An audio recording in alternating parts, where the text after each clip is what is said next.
எனக்கு தெரியுமா?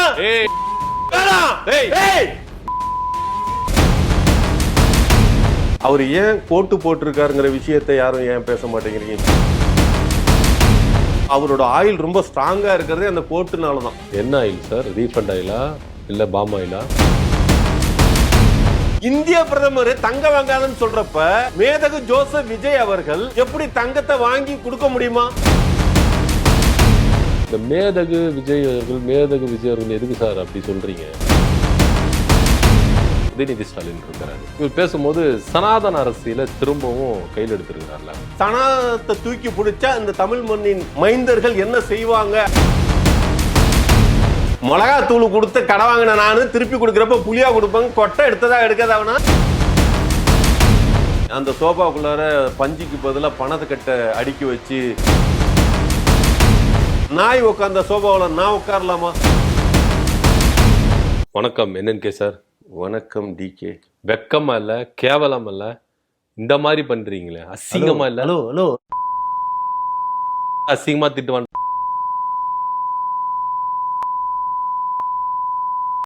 என்ன பேச்சு பேசிட்டு இருக்க மயிரே? தேவையில்லாம 41 பேருக்கு ஒண்ணு எங்க ஊர் மக்களை அறிவு இல்ல உனக்கு? உங்க வீட்டு ஜனம் அவன் ஏன் செத்து போனது? என்ன சாவுக்கல காரணம் நீதான்டா. ஏய் வேணாம், அதிகபட்சமா நான் அப்புறம் வர்ற கோத்துக்கு அவ்வளவுதான். நான் உன்னை அச்சு வச்சிருவேன். வெளியே நட மாட்டேன். காட்டியா? செல்போன் காட்டியா?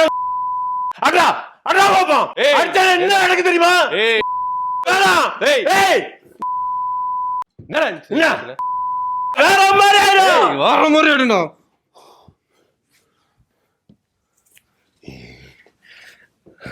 நல்லா இருக்கீங்களா? எங்க இதெல்லாம் போட்டுக்கங்க, அப்பதான் நல்லா இருக்கும். Okay okay. மக்களே, அரசியல்ல இதெல்லாம் வந்து ஜகஜம். ஆமா, அரசியல்ல நிரந்தர நண்பனும் கிடையாது, ஆமா, எதிரியும் கிடையாது. இதெல்லாம் ஜகஜம். நல்லா இருக்கு, நல்லா இருக்கு. ஆமா, ஜலி ஜலி ஜலி. நீங்க உடன்பிறப்பு, எங்க அண்ணன் எனக்கு சீனியர். ஜலி ஜலி ஜலி. நாடே என்னை அப்பாதுன்னு சொல்லிட்டு இருக்கிறப்ப நீ வந்து உடன்பிறப்புன்னு சொல்றப்ப என் வயசை 10 வயசு கம்மி பண்ணி பேசுறப்பாரு. உன்னை நல்லா இருக்குப்பா, நீ நல்லா வாழ்வ, ஆசீர்வாதமா இருப்ப. நன்றி நன்றி. ஆமா, நீடோடி வாழ்க. Thank you thank you. ஆமா, அடுத்த வர 50 வருஷத்துக்கு உன் ஆட்சி தான் நல்லா வாழணும். சப்போர்ட் பண்ணணும் நீங்களாம். கண்டிப்பா. அப்புறம் நம்ம சப்போர்ட் என்ன வச்சு செஞ்சிடாதீங்க, சப்போர்ட் பண்ணுங்க. நம்ம சப்போர்ட் எப்போதும் இருக்கலாம். ரொம்ப நன்றி நன்றி. மக்களே, பார்த்தீங்கல்ல, இதுதான் இன்றைய அரசியல் நிலை. இது வந்து சினிமாவில இருந்து அரசியலுக்கு வந்ததுனால சினிமா ஷூட்டிங்ல நடந்தது மாதிரியே அரசியலின் நடத்தலாம் அப்படிங்கிறது தான் இப்போ உள்ள நிலைக்கு போயிருக்குது. ஆமாம், இதை பார்க்குறப்போ உங்களுக்கெல்லாம் வந்து நாங்கள் 2 பேரும் ஏதோ கெட்ட வார்த்தையில் திட்டி, அவர் என்னை பேசி, நான் அவரை பேசி, அவர் என்னை செருப்பால் அடித்து, நான் அதுக்கு அவமானப்பட்டு வாழ்ந்துட்டு இருக்கிறதா நீங்கள் நினச்சிக்கிட்டு இருந்தீங்கன்னா தப்பு உங்கள் மேலே. நாங்கள் அப்படி கிடையாது. நாங்கள் எல்லாம் ஓர் குடிமக்கள், ஓரினம் அப்படின்னு தான் நாங்கள் இருந்துட்டு இருக்கோம். ஒரே குடும்பம். அவர் குடும்பம் வேற இல்லை, எங்கள் குடும்பம் வேற இல்லை. எல்லாம் ஒரே குடும்பத்துக்குள்ளார இருக்கிற ஒரே நபர்கள் தான். ஆனால் மக்களாகிய நீங்கள் தான் எங்களோட வருமானத்துக்கு தான் நாங்கள் வேலை பார்த்துருக்கோம். உங்கள் வருமானத்துக்கு நீங்கள் எப்படி வேலை பார்க்குறீங்கன்னு பார்த்துக்குங்க. இப்போ அவர் திட்டினதெல்லாம் நீங்கள் வந்து தவறாக எடுத்துக்காதீங்க. சினிமா ஷூட்டிங்கில் ஒரு வில்லனானவன் நம்மளை திட்டுவான். இப்போ ஆஸ்ஃபார் நான் சினிமாவில் டைரக்டராக இருக்கிறதுனால அதை பற்றின விஷயத்தை நான் உங்களுக்கு புரிய வைக்கிறேன். சினிமா ஷூட்டிங்கில் ஹீரோவை வில்லன் திட்டுறான் அப்படின்னா வில்லன் உண்மையிலேயே அங்கே திட்டுறது கிடையாது. அந்த ஷாட் முடிச்சதுக்கு அப்புறமே அவங்க 2 பேரும் கைகோர்த்து பேசி ஓரமாக போய் உட்காந்து சந்தோஷமாக நிகழ்வுகள் நடத்துவாங்க. இப்போ கில்லி படத்தில் வந்து பிரகாஷ் ராஜ் தான் வில்லனாக இருந்தார். அதிலே அந்த படத்திலேயே சண்டை போட்டு முடிஞ்சு போயிருந்தா அடுத்தடுத்த படமும் அவங்க சேர்ந்து நடிக்க வேண்டிய அவசியம் இல்லை. அதெல்லாம் புரிஞ்சுக்குங்க. சினிமா வேற, வாழ்வியல் வேற. அதனால சினிமாவும் அரசியலும் நிரந்தர எதிரிகளும் இல்லை, நிரந்தர நண்பர்களும் இல்லை அப்படிங்கிறத முதல்ல மக்களாகி நீங்கள் புரிஞ்சுக்குங்க. ஆமாம், நீங்கள் வந்து சண்டை போட்டுக்கிட்டு ஒருத்தருக்கு ஒருத்தர் அவன் அந்த கட்சிக்காரன் இவன் இந்த கட்சிக்காரன் நீங்கள் உங்களுக்குள்ளார எதிரியாகி பேசாமல் இருப்பீங்க. ஆமாம், சினிமாவை பொறுத்த வரைக்கும் சரி, அரசியலை பொறுத்த வரைக்கும் சரி, மானம், வெக்கம், சூடு, சுரணை இதையெல்லாம் விற்றவர்கள் அற்றவர்கள் அல்ல. இது எல்லாமே நடிப்பு. நாங்கள் நடிப்பாக பார்க்கறதுனால இதெல்லாம் நாங்கள் ஈஸியாக எடுத்துக்க முடியும். எனது தாயை அவர் தவறாக பேசினார், அவர் தாயை நான் தவறாக பேசினேன். ஆனால் இது வந்து ஒரு பரஸ்பர உடன்படிக்கையின் மேலே பேசிக்கிறது. மற்றபடி மனது கோகும்படி விஷயங்கள் நடத்தல. மக்களாகிய நீங்கள் தெளிவாக புரிந்து கொள்ளுங்கள். இப்ப சொல்லுங்க, என்ன கேள்வி கேட்க போறீங்க? இப்போ சட்டமன்றத்துல எதிர்க்கட்சி தலைவரா உதயநிதி ஸ்டாலின் இருக்கிறாரு. இவர் பேசும்போது சனாதன அரசியல திரும்பவும் கையில் எடுத்திருக்கிறார்ல, இது நீங்க எப்படி பாக்குறீங்க? இல்ல, இங்க வந்து என்னன்னா, நான் ஆஸ் ஃபார் ஒரு பிராமண சமுதாயத்துல இருந்து பார்வையில நான் பாக்குறதுனால, ஒரு உதயநிதி ஸ்டாலின் ஏன் சட்டமன்றத்துல அந்த பேச்சை வச்சார் அப்படின்னா, ஒரு கிரீஸ் என்ற பாடகர், கிரீஸ் தானே ஒரு பேரு, கிரீஷாமா, கிரீஸ் என்ற பாடகர், அவர் வந்து ஒரு பிராமண சமுதாயத்தை சேர்ந்தவருங்கிறதுனால சனாதனம் வேணும்னு ரொம்ப ஆணித்தரமா இருக்குதுங்கிறதுனால, ஒரு பிராமண சமுதாயத்துக்கும் என்ன சொல்றது, இந்துத்துவத்துக்கும் சனாதனம் வேணும் வேணாங்கிற விஷயத்துக்கே நான் வரல. சனாதானம் எப்படிப்பட்ட சனாதானமா இன்னைக்கு காலத்துக்கட்டத்துக்கு இருக்கணும் அப்படின்னா, சனாதானம்ங்கிறதே சமாதானமா இருக்கிறது மாதிரி இருக்கணும், எல்லா மக்களுக்கும் உரிய ஒரு விஷயமா இருக்கணும். சனாதானத்துல பல்லக்குல என்னை தூக்கி வச்சுக்கிட்டு போகணும் அப்படிங்கிறது இருக்குது. கிரீஸ் அதை தான் விரும்புறார். ஓகே, 4 பேரு தூக்கிட்டு போகணும் நாம பல்லக்குல உட்கார்ந்துருக்கப்ப அப்படிங்கறதான் அவரோட விருப்பம். அதே விருப்பம் தான் என் விருப்பம். ஆனா கொஞ்சம் மாற்றம். என்ன மாற்றம்? நான் பாடையில போறப்ப 4 பேர் தூக்கிட்டு போகணும் ஒழிஞ்சு பல்லக்குல உட்கார்ந்து போறப்ப தூக்கிட்டு போற வேண்டிய அவசியம் இல்லை. ஏன்னா என்னால் நடக்க முடியும். நான் பிணமான போதுதான் என்னால் எதுவும் முடியாது. அன்னைக்கு என்னை 4 பேர் தூக்கிட்டு போறதுல நான் மதிக்க. இது ஏன் இந்த உணர்வு எனக்கு மட்டும் ஏன் அப்படிங்கிறது கிடையாது. இந்த மாதிரி உணர்வுங்கிறது தமிழ் பிராமணர்கள்ட்ட மட்டும்தான் இருக்கும். மற்ற பிராமணன்ட்ட எல்லாம் இதை எதிர்பார்க்க முடியாது, இதை பார்க்கவும் கூடாது. ஏன்னா இந்த மண்ணுக்குன்னு ஒரு புத்தி இருக்குது, இந்த மண்ணு தமிழ் மண்ணுக்குன்னு ஒரு புத்தி இருக்குது. அந்த மண்ணுல மைந்தனா இருக்கிறவனுங்க ஒரு பிராமணன் எப்பரா தமிழ் பிராமணன்னு தனியா பிரிக்கலாம் அப்படின்னு நீங்க கொஸ்டின் நவுத்தலாம். அது எப்படி பிராமணன் வந்து தமிழ் பிராமணன் மாறுவான் அப்படின்னு. 7 தலைமுறைகள் ஒரு மண்ணில வாழ்ந்து முடிச்சானா அவன் மண்ணுக்கு சொந்தக்காரனா இருக்கிறான். புரியுதுங்களா? 3 தலைமுறை ஒரு எந்த மொழியை சேர்ந்தவனா இருந்தாலும் ஒரு 3 தலைமுறை ஒரு ஊர்ல இருந்து வாழ்ந்தான்னா அவன் அந்த ஊருக்காரனுக்கான இடத்துக்கு நவுறான். 7 தலைமுறை போயிட்டானா அந்த ஊருக்கே அவன் சொந்தக்காரன் தான். நீங்க எந்த மொழி பேசுறவனா இருந்தாலும், தமிழ்நாட்டுல ஒரு தெலுங்கு இருந்தான் அப்படின்னா 7 தலைமுறை அவன் இங்கே இருந்துட்டானா அந்த மண்ணுக்கு சொந்தக்காரன். இதுதான் எது எல்லாமே உறவுகள் அத்து போகிறதுக்கு தான் ராமாயணத்துல 14 வருஷத்தை காட்டுக்கு அமைச்சாங்க. எது பொண்டாட்டியோட உறவு, புள்ளோட உறவு, எந்த உறவுமே அத்து போறதுக்கான வருட காலங்கள் வந்து 14 வருஷம் இருந்தா போதும், அந்த உறவுகள் அத்து போகும். அது மாதிரி உற்றார் உறவுகள் எல்லாத்தையுமே அத்து போக வைக்கிற இந்த மண்ணுக்கு சொந்தக்காரனாகிறதுக்கு 7 தலைமுறைகள் வேண்டும். அந்த 7 தலைமுறைமா இந்த தமிழ் பிராமணன் இங்க வாழ்ந்திருக்கிறதுனால, இந்த 7 தலைமையை கடந்து வந்திருக்கிறதுனால எங்களுக்கு இந்த உணர்வும் இது இருக்குது. இது வந்து மற்ற பிராமணர்களுக்கு இருக்க வேண்டிய அவசியம் இல்லை. அதனால் அவர்கள் சனாதானத்தை இன்னமும் தூக்கி பிடிச்சிட்டு இருக்காங்க. சனாதனத்தை தூக்கி பிடிச்சா இந்த தமிழ் மண்ணின் மைந்தர்கள் என்ன செய்வாங்க அப்படிங்கிறதுக்கு தான் உதயநிதி விளக்கம் கொடுத்து பேசினது. சரி, இப்ப நீங்க எடுத்துட்டீங்கன்னா இந்த அரசு பணி அப்படின்னு இருக்குல்ல, முதலமைச்சருடைய ஆலோசகர் இதுவரைக்கும் காமராஜர் முதற்கொண்டு, அண்ணா முதற்கொண்டு, கலைஞர், ஜெயலலிதா, மு.க. ஸ்டாலின் முதற்கொண்டு அந்த பதவியில ஒரு அறிவாளி மிக்க ஒரு மக்களை ஒரு நபரை தான் என்ன பண்ணாங்க, சூஸ் பண்ணியிருந்தாங்க. எஜுகேஷனல் லெவல்ல, பொருளாதார லெவல்ல, மற்றபடி எந்த லெவலில் ஒரு லெவலில் இருக்கணும், நாலேஜ் பர்சனாக இருக்கணும். ஒரு ஜோசியரை கொண்டு போயிட்டு வந்து ஜோசப் விஜய் அவர்கள் வைத்திருக்கிறாரு. இது ரொம்ப பேசும் பொருளாக இருக்கு. ஒருவேளை நீங்க சொல்லியிருந்தீங்களா ராக்காயம்பாளையம் ஜோசியம் பழிச்சிருச்சு அப்படின்னு நம்ம எடுத்துக்கலாம். ஒருவேளை இந்த ஜோசியரை அந்த அரசியல் ஆலோசகரா உட்கார வச்சிருக்காங்கல்ல, நீங்க எப்படி பாக்குறீங்க? இல்ல, இது வந்து பைத்தியகார செயலோட உச்சத்துலன்னு சொல்லணும். நான் இறைவனோட நம்பிக்கையை நான் மறுத்து பேசல. இறை நம்பிக்கை வேற, மூட நம்பிக்கை வேற. மூட நம்பிக்கை வேற. எஸ், புரியுதுங்களா? அதாவது அந்த ஜோசியர் வந்து அதுக்கு முன்னால பேசுனது எல்லாமே அவர் வந்து அரசன் பக்கத்துல உட்காந்து புகழ்பாலின ஒரு விஷயத்த தான் பண்ணியிருக்காரு. இவர் வந்து ஓட்டு வாங்கிடுவாரு, இவர் சிஎம் ஆயிடுவாரு அப்படின்லாம் சொல்லி டிராவல் ஆயிருக்காங்க. இப்போ இருக்கு இதே ஜோசியத்துல அவர் ஏன் கோட்டு போட்டிருக்காருங்கிற விஷயத்த யாரும் ஏன் பேச மாட்டேங்கிறீங்க ஜோசியர் ரீதியா? ஏன்னா சனி பார்வை ஜாஸ்தியா இருக்குது. அப்போ மரணத்திற்கு நிகரான சம்பவங்களும் நடக்கும் அப்படிங்கிறது இருக்குது அந்த ஜாதகத்துல. அடிப்படை ஜாதகத்துல யாருடைய ஜாதகத்துல உங்களுக்கு வந்து விஜயோட ஜாதகத்துல அவர் தானே கோட்டு போட்டுட்டு உட்கார்ந்துருக்காரு. அவரை சொல்றீங்களா? ஆமா. இப்ப எதிரிகள் ஜாஸ்தியா இருக்கிறதுனால மரணத்தோட பயத்தினாலதான் அவர் போய் எல்லாத்தையும் போய் சந்திச்சது. ஓகே. இல்லாட்டினா மு.க. ஸ்டாலின் ஏன் போய் சந்திக்கணும்? இவரு முதலமைச்சர் ஆகிறதுக்கு முன்னாலேயே அவ்வளவு தைரியமா திட்டி தீர்த்தவரு முதலமைச்சர் ஆனதுக்கு அப்புறம் பதவி வந்ததுக்கு அப்புறம் எதுக்குங்க அப்படின்னு இதை கேட்டா நாங்க வந்து பரஸ்பர நம்பிக்கையில எல்லாத்தையுமே நாங்க ஒன்னா இணைச்சுக்கிறோம் அப்படிங்கிறதுக்கு நீங்க போயிருக்கீங்க அப்படின்னா, இப்ப எதிரிகளோட தொல்லை சனி பார்வையில ரொம்ப அதிகமா இருக்குங்கிறதுக்காக தான், எதிரியே இல்லாத ஆளா நம்ம இருந்துக்கணுங்கிறதுக்காக தான் ஒவ்வொருத்தரையும் போய் கட்டி பிடிச்சது. ம், ம். புரியுதுங்களா? புரியுது. ஏன் போய் ஒருத்தர் கட்டி பிடிச்சாரு அப்படின்னா, இவர் நல்லா ஒண்ணு தெரிஞ்சுக்கங்க, அப்படியே சும்மா அப்படியே மனதார ரொம்ப இறுக்கமா எல்லாத்தையும் போய் ரொம்ப பரஸ்பரம் பண்ணிக்கணும். ம். அண்ணா ஆட்சி மாதிரி அண்ணா தான் இதுக்கு முன்னால பண்ணாரு, இதுக்கப்புறம் இப்படி எல்லாம் பண்றதுக்கு ஆளே கிடையாது, இவர் பண்ணாரு அப்படிங்கிறது வேற. ஜோசியக்காரன் தெளிவா சொல்லியிருக்கான், ம், நீ எல்லாத்தையும் எதிரி எல்லாத்தையும் சமாதானம் பண்ணி வச்சுக்க. ம். ஏன்னா கோட்டை கழட்டுறப்ப எது அதாவது ஆயில்ல ம். கிரகம் ஸ்ட்ராங்கா இல்ல ம். அப்படின்லாம் ஜோசியக்காரன் ஏன்னா கோட்டை கழட்டிட்டு உட்கார சொல்லுங்களா. ம். ஆமா, ஆயில் இப்ப அவரோட ஆயில் ரொம்ப ஸ்ட்ராங்கா இருக்கிறதே அந்த கோட்டுனாலதான். என்ன ஆயில் சார்? ரீஃபண்ட் ஆயிலா இல்ல பாம் ஆயிலா?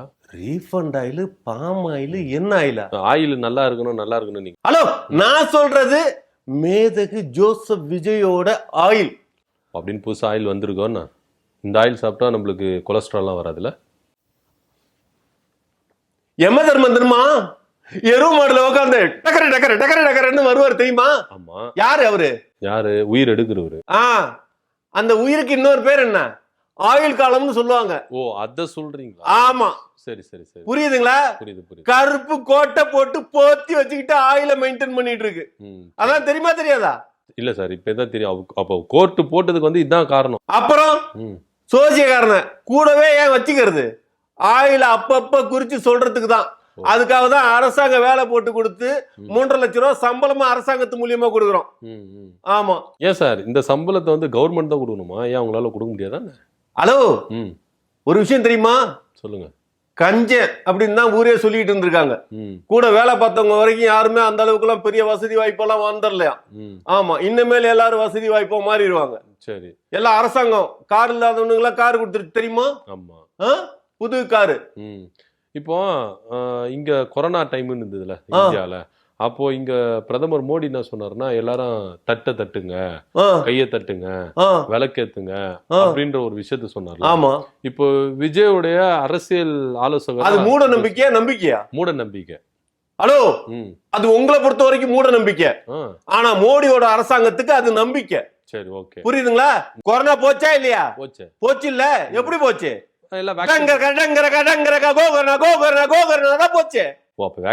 போல மருந்துலாம் போல. ஹலோ, ஏதோ சும்மா வேக்சின் சொல்லிட்டு அந்த வேக்சின் கலரா வந்தது, வெள்ளை கலர் தானே இருந்தது, எல்லாம் தண்ணி தான். ஓ, ஆமா. சரி சரி. என்ன? சரி சரி சரி சார், அதெல்லாம் ஒரு புறம் இருக்கட்டும். இப்போ விஜயோடைய ஆலோசகரா அவர் உட்காந்துருக்காருல, ஒரு முதலமைச்சருடைய ஆலோசகரா வந்திருக்காருல, நம்மளுக்கு என்னென்ன மாதிரி விஷயங்களை சொல்லுவார்? நம்பிக்கையான விஷயம் சொல்லுவாரா, இல்ல மூட நம்பிக்கை மாதிரி விஷயம் சொல்லுவாரா? பயமா இருக்கு சார். இல்ல, இது மூட நம்பிக்கை நம்பிக்கை அப்படிங்கிறத விட, ஆமா, இப்ப என்னன்னா, இவர் எல்லா பிறக்க போற எல்லா குழந்தைக்கும் மோதிரம் கொடுப்போம் அப்படின்னு சொல்லியாச்சு இல்லையா? சொன்னாரு. இப்ப இவர் மோதிரம் கொடுக்கறதுக்கு தமிழ்நாட்டுல இருக்கிற மேதகு ஜோசப் விஜய் ரெடி ஆயிட்டாரு. ஓகே. ஆனா இந்திய பிரதமர் என்ன சொல்லிட்டாரு? தங்க வாங்காதீங்கன்னு சொல்லிட்டாரு. ஆமா, புரியுதுங்களா? இந்திய பிரதமர் தங்க வாங்காதன்னு சொல்றப்ப ஒரு மேதகு ஜோசப் விஜய் அவர்கள் எப்படி தங்கத்தை வாங்கி கொடுக்க முடியுமா? கொடுக்க கூடாது இல்லையா? ஒரு மத்திய அரசு சொல்றத மாநில அரசு கேட்டுதானே ஆகணும். அவர் இப்ப தங்கம் வாங்க வேணாம்னு சொல்லிட்டாரு. அதனால இப்ப மேதகு ஜோசப் விஜய் அவர்கள் தங்கம் கொடுக்க கூடாது இல்லையா? கொடுத்தா தப்பா போயிடும் இல்லையா? அதனால பிறக்க போற குழந்தைங்களுக்கு தங்கம் கிடைக்காது. சரி, எனக்கு ஒரு டவுட். இந்த மேதகு விஜய் அவர்கள் எதுக்கு சார் அப்படி சொல்றீங்க? சிஎம் விஜய் சொல்லுங்களேன். இல்லங்க, மேதகுங்கிறது நீங்க என்னன்னா, இதுக்கு முன்னால அந்த மேதகுங்கிறதுக்கு ரொம்ப ரொம்ப முக்கியமான ஒரு விஷயம். மக்களே நல்லா நீங்களும் தெரிஞ்சுக்கங்க. இந்த மேதகுங்கிறது வேலுப்பிள்ளை பிரபாகரன், மேதகு வேலுப்பிள்ளை பிரபாகரன் அப்படின்னு தான். அவர் யாருன்னு நிறைய பேருக்கு இப்ப தெரியாது. ஏன்னா இந்த ஜென்சி கிஸ்ட் அப்படிங்கிறவங்கலாம் இப்ப இவங்களுக்கு பிரபாகரன்ங்கிறவரு ஈழ விடுதலை போராட்டத்துக்காக துப்பாக்கி பிடிச்சு சண்டை போட்டு செத்து போனவர். புரியுதுங்களா? அவர் எத்தனை வருட காலங்கள் அந்த போராட்டம் நடத்தினார்னா, ஒரு 30 வருஷ காலங்கள் துப்பாக்கியை தூக்கி அந்த போராட்டத்தை நடத்தினார். அதே மாதிரி மேதகு ஜோசப் விஜய் அவர்கள் 30 வருட காலங்கள் நமக்கு படத்துல துப்பாக்கியை தூக்கி நடிச்சு அது மாதிரிலாம் பண்ணிருக்காரு. சோ அவரும் துப்பாக்கியை தூக்கி போராடினாரு, இவரும் துப்பாக்கியை தூக்கி தும்சம் பண்ணாரு. அதனாலதான் அந்த மேதகுங்கிறது. இப்படின்னு நீங்க நினைச்சா அதுக்கு நாம் பொறுப்பு இல்ல. இலங்கை வாழ் மக்கள் இருக்காங்க இல்லையா, அதாவது ஈழ மக்கள் வெளிநாட்டுல போய் அங்கங்க எல்லாரும் உட்கார்ந்துட்டு இருக்காங்க இல்லையா, அவங்க எல்லாமே என்ன பண்ணாங்கன்னா பிரபாகரனை கொண்டாடுறதை விட அதுக்கு மேல ஒருபடி இவரை கொண்டாடினாங்க. இவர் வந்தா ஆட்சி மாற்றம் நடக்கும், இவர் வந்தா இது பண்ணும் அப்படின்னு அங்கேருந்து ரீல்ஸ் எல்லாம் வந்தது. அந்த ரீல்ஸ் எல்லாம் ஒரு விதத்துல நம்ம பொய்ன்னு நினைச்சுக்கிட்டு இருந்தாலும் அதெல்லாம் உண்மைதான் அப்படின்னு இலங்கை பாராளுமன்றத்துல எம்பி அச்சுதன் அவர் என்ன சொன்னார்னா, விஜய் தான் அடுத்தாப்புல கச்சத்தீவுல இருந்து எல்லாத்தையுமே மீட்டு கொடுக்க முடிய ஒரு தலைவன். சோ நாட்டை மீட்கிறதுக்கு பிரபாகரன் இங்க கச்சத்தீவுல இருந்து இந்தியாவில இருந்து இந்த தமிழர்களுக்காக ஒருத்தன் பாடுபட்டு வந்திருக்கான்னா அவன் யாரு? தமிழ் வீரன், தமிழ் அரசன் அப்படின்னா மேதகு ஜோசப் விஜய் அப்படிங்கறத அவர் பாராளுமன்றத்திலே சொன்னாரு. புரியுதுங்களா? இதெல்லாம் சொல்றது தப்புன்னு யாருமே சொல்லல. சோ இந்த உலக தமிழர்கள் அத்தனை பேருமே மேதகு ஜோசப் விஜய்க்கு அங்கீகாரம் கொடுத்திருக்காங்க இல்லையா. இன்னைக்கு தமிழ் சமுதாயம் இந்த அளவுக்கு மேம்பட்ட சமுதாயமா இன்னைக்கு தமிழ்நாட்டுல நாமெல்லாம் நல்லா இருக்கிறோம் அப்படின்னா இந்த தமிழ் சமுதாயத்துல இவ்வளவு பெரிய மாற்றத்துக்கு காரணம், முதல் முக்கிய காரணமே அந்த வெளிநாட்டு வாழ் தமிழர்கள் இருக்காங்க இல்லையா, அதுவும் பர்டிகுலரா ஈழத்தமிழர்கள். அந்த ஈழத்தமிழர்கள் இந்த அளவுக்கு தமிழ்நாட்டுக்கு உதவி செஞ்சிருக்கிறதுனாலதான் அவங்க கொடுத்த உதவியை நாம மறந்துடக்கூடாது இல்லையா. அவங்க என்ன யாரை எப்படி வைக்கணும்னு விரும்புறாங்களோ அந்த இடத்துல தானே நாமளும் வைக்கணும். அந்த ஒரு பெரும் மனசோட தான் நான் அவருக்கு மேதகு ஜோசப் விஜய்னு சொல்றேன். போதுமா? போதும் சார். இந்த சட்டமன்றத்துக்குள்ள எதிர்கட்சி தலைவர் உதயநிதி ஸ்டாலின் ஒரு கருத்தை வைக்கிறார். இப்ப நம்ம என்ன பண்ணுவோம், கடனுக்கு பொருள் வாங்குவோம், காசு வாங்குவோம், இல்ல மத்த எதுனா கடனுக்கு வாங்குவோம். ஆனா முதல்வர் விஜய் எம்எல்ஏவை கடன் வாங்கி இருக்கிறாரு அப்படின்னு சொல்றாருல, இது நீங்க எப்படி பாக்குறீங்க? இல்ல ஒரு விஷயம், அதாவது என்ன சொல்றதுன்னா, நீங்க கடன் வாங்குறதுன்னா நல்லா ஒண்ணு தெரிஞ்சுக்கங்க. இப்ப என்ன சொல்றது, நம்மள்கிட்ட 2 தான் இருக்குது, நமக்கு 3 வேணும் அப்படின்னா ஒண்ணு யார்கிட்ட கடன் வாங்குறது? பக்கத்து வீட்டுல இருந்தா அப்படித்தானே வாங்கணும். அப்புறம் என்ன டெல்லியில என்ன கொடுப்பாங்க? தப்பாயிராது, பொண்டாட்டி அப்புறம் அடிக்குமே. கடன் வாங்கினா திருப்பி கொடுப்போம். சரி, புரியுதா? திருப்பி எப்படி கொடுப்போம்னா, கடனா இப்போ உங்கள்கிட்ட இருந்து நான் மிளகாத்தூளை வாங்கிட்டேன்னு வச்சுக்கீங்களேன், ஆனா உங்களுக்கு நாங்க கொடுக்குறப்ப நாங்க புளியா கொடுப்போம். அது எப்படி சார்? மிளகாத்தூளுக்கு மிளகாத்தூள் தான், புளி எப்படி கரெக்டா இருக்கும்? ஹலோ, அப்படிதான். அதெல்லாம் ஆரம்ப காலத்துல இருந்து பண்ற மாற்ற முறையில அப்படிதான். நாங்க உங்களுக்கு புளி கொடுப்போம். கொட்டை எடுத்துதான் எடுக்காதுதான். கொட்டை எடுத்ததா எடுக்காததா? ஹலோ, மிளகாத்தூள் கொடுத்த கடை வாங்கின நானு திருப்பி கொடுக்குறப்ப புளியா கொடுப்பாங்க, கொட்டை எடுத்ததா எடுக்காதவனா? இல்ல சார், கொட்டையோட புளி குடிப்பீங்களா, கொட்டை எடுத்து புளி குடிப்பீங்களான்னு கேட்டேன். எப்படி கொடுத்தா என்ன? 2 வகையான புளி இருக்குல்ல, அதுக்காக கேக்குறேன். அது நீங்க கொடுக்குற மிளகாத்தூளை பொறுத்தது. நீங்க ரொம்ப மட்டரமான ஒரு மிளகாத்தூளை கொடுத்தீங்கன்னா நாங்க கொட்டையோட இருக்கிற புளியை தான் கொடுப்போம். அது மாதிரி இப்போ வாங்கி இருக்கிறாரு. ஆமா, திமுக கிட்ட இருந்து கொடுக்கல் வாங்கல். கல்லாப்பெட்டி கூட்டணி சொன்னாரு. ஆமா, இன்னைக்கு இவரு எவ்வளவு கொடுத்து கல்லாப்பெட்டி கூட்டணி கட்டி இருக்கிறாரு? ஒரு விஷயங்க, இதெல்லாம் சும்மா பெரும்பான்மையில ஜெயிக்கல அப்படிங்கிற ஒரே காரணத்துக்காக இவ்வளவு கேவலமா பேசக்கூடாது. உண்மையதானே பேசுறாங்க. அவரு கேவலமா பேசுறாருன்னா அவருக்கு எதுவும் தெரியாது. இப்பதான் சொல்லி கொடுத்து இப்படி பேசுங்கன்னு சொல்லி கொடுத்துதான் ஜோசியர் இருக்கார்ல. ஆமா, அறிவே அவருக்கு இல்ல, அவர் ஜோசியருக்கு அறிவு இருக்கு. அந்த ஜோசியர் ஆலோசகனுக்கு கொடுத்துருக்காங்கல்ல. இப்ப கவர்மெண்ட்ல தானே ஆலோசகர் கொடுத்துருக்கு. அந்த கவர்மெண்ட் அண்டர்டேக்ல அவர் இப்ப ஆலோசனை கொடுத்து அதெல்லாம் சொல்லுவாரு. அப்ப பவர் சென்டர் யாரு? விஜயா, ஜோசியரா? ஜோசியர் தான். அப்போ பவர் சென்டர் நான் தான் அப்படின்னு சொன்னாரு. ஐயோ, ஒரு விஷயங்க, இப்ப அவர் படத்தில் நடிக்கிறாரு. படத்தில் நடிக்கிறப்ப அவரு தான் ஹீரோ. அவரு ஹீரோவா இருந்தாலும் அவர் என்ன பண்ணணுங்கிறத யார் சொல்லி கொடுக்குறா? டைரக்டர் தான். அதான், அந்த மாதிரி அவரை டைரக்ட் பண்றதுதான் ஜோசியர். அவர் எப்போதுமே தன்னந்தனியா பண்ணவே முடியாதுங்க. ஏன்னா அவர் வாழ்க்கையில கத்துக்கிட்டு வந்த வகை எல்லாமே அடுத்தவன் சொல்லி சொல்லியே தான் பண்ண முடியும். சரி, புரியுதுங்களா? அதனாலதான் சொல்றதுக்காக ஒருத்தர் கூட வச்சுக்கிட்டது. சரிங்க சார். இப்போ இன்னொரு விஷயம் எடுத்துட்டோம்னா ஆ, எங்க தலைவர் எங்க அண்ணன் ம், எளிமையானவரு, ம், அவர் பாருங்க ஒரு வந்து கட்டச்சேர்ல தான் உட்காந்துருக்காரு, ம், பெருசாலாம் சொகுசெல்லாம் அனுபவிக்கல ம், அப்படின்னு சொன்னாரு. இது விஜய் அவர்கள் பதவி இருக்கும்போது கூட சொன்னாரு, ம், நான் பிறகும்போது பட்டினியா இருந்தேன், பட்டினியை பார்த்து நான் வந்து மன்னர் பரம்பரை இல்ல ம், அப்படி இப்படிலாம் சொன்னாரு. ஆனா இவர் சிவி சண்முகம் அலுவலகத்துக்கு போய் பாக்குறாரு, சோபா போகுது, ம். பின்னாடியே இவரு போறாரு. இந்த புஷ்பா படத்துல சேர் எடுத்துன்னு போவாங்களே, ஆ, ஆ. புஷ்பா போற இடத்துல எல்லாம் சேர் போட்டு அந்த மாதிரி நடக்குது. இது என்ன மாதிரி ஒரு ஆட்சி? இல்ல அது வந்து மக்கள் வந்து ரொம்ப தப்பா புரிஞ்சுக்கிறீங்க. அந்த சோபாக்குள்ளார பஞ்சுக்கு பதிலா பணத்தை கட்ட அடுக்கி வச்சு கொண்டு போய் போடுறாங்க அப்படின்னு மக்களோட புரிதல் வந்து அது தப்பா இருக்குது. அது வேற நடக்குதா? ஆ? அது வேற நடக்குதா? இல்ல அதெல்லாம் நடக்கலங்கிறேன். அப்படியெல்லாம் கிடையாது. மக்கள் தவறா புரிஞ்சுக்க கூடாது. அந்த ஓ. சோபாவில் வந்து பணம் இருக்குதுன்னு தப்பா புரிஞ்சுக்க கூடாது. ம். ஒரு இடத்துக்கு போறப்ப இப்ப எனக்கு வந்து பெரும்பாலும் வந்து சில பேருக்கு சில அலர்ஜி இருக்கும், ஓகே. ஒத்துக்காது. ம். அதுக்கு நாம ஒரு புதுசான இடத்துல தான் நம்ம உட்காரணும். ம். இப்ப என் வீட்டுல நான் அந்த வீட்டுல சோபாவுல உட்காந்து பழகிருப்பேன். அதே உங்க வீட்டுக்கு வர்றப்ப உங்க சோபாவுல நீங்க வந்து நாய் வளர்த்துருப்பீங்க, நாயை உட்கார வச்சிருப்பீங்க. நாய் உட்கார்ந்த சோபாவுல நான் உட்காரலாமா ம். அப்படிங்கிற ஒரு மனநிலை நமக்கு இருக்கிறதுனால நாம உட்காந்துக்கணும்னு ஒரு சோபாவை போட்டுக்கிறது தான். அவர் திருப்பி எடுத்துன்னு வந்துருவாங்களா, அங்கேயே இருக்குமா சோபா? அது வந்து எந்த அளவுக்கு நம்மளோட உறவுல நம்ம அடிக்கடி உங்க வீட்டுக்கு வர்றது போறதுமா இருக்கிறது மாதிரி வச்சுக்கிட்டீங்கன்னா நம்ம சோபா அங்கேயே இருக்கும். இந்த பாபா படத்துல கட்ட அழுக்கவா வச்சுக்கவா அப்படின்னு கேக்குற மாதிரியா?